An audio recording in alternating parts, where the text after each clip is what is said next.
एक माँ और दो बच्चों की कहानी। एक समय की बात है, एक छोटे से गांव में सीमा नाम की एक माँ अपने दो छोटे बच्चे रिया और अमित के साथ रहती थी। वे गांव के बाहरी इलाके में एक छोटी सी जर्जर झोपड़ी में रहते थे।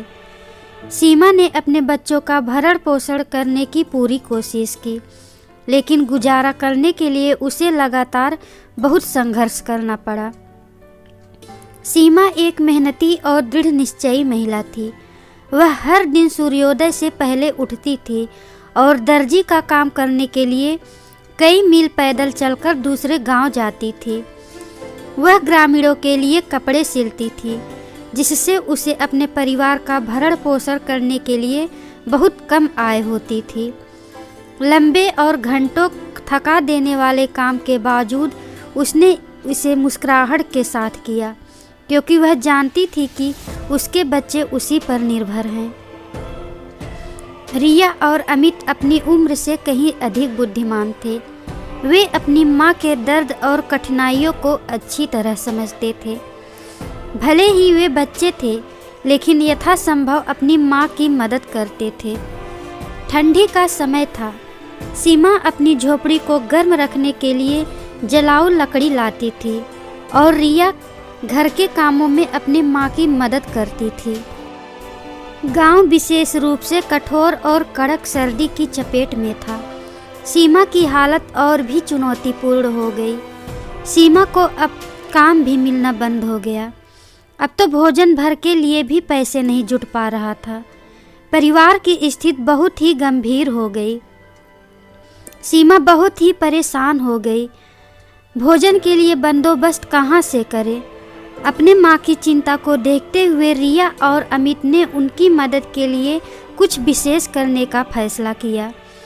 उन्होंने जलाऊ लकड़ी इकट्ठा की और उसे सावधानी से पॉलिश किया तथा गांव के चौराहे पर बेचने के लिए छोटी लकड़ी की मूर्तियां बनाई।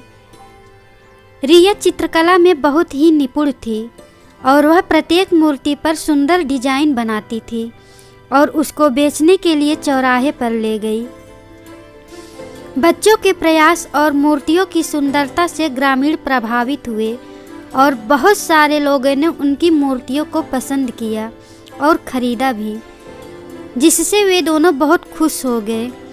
उस दिन उन्होंने जो पैसा कमाया वह ज़्यादा नहीं था, लेकिन सर्दियों में गुजारा करने के लिए भोजन और जलाऊ लकड़ी खरीदने के लिए पर्याप्त था।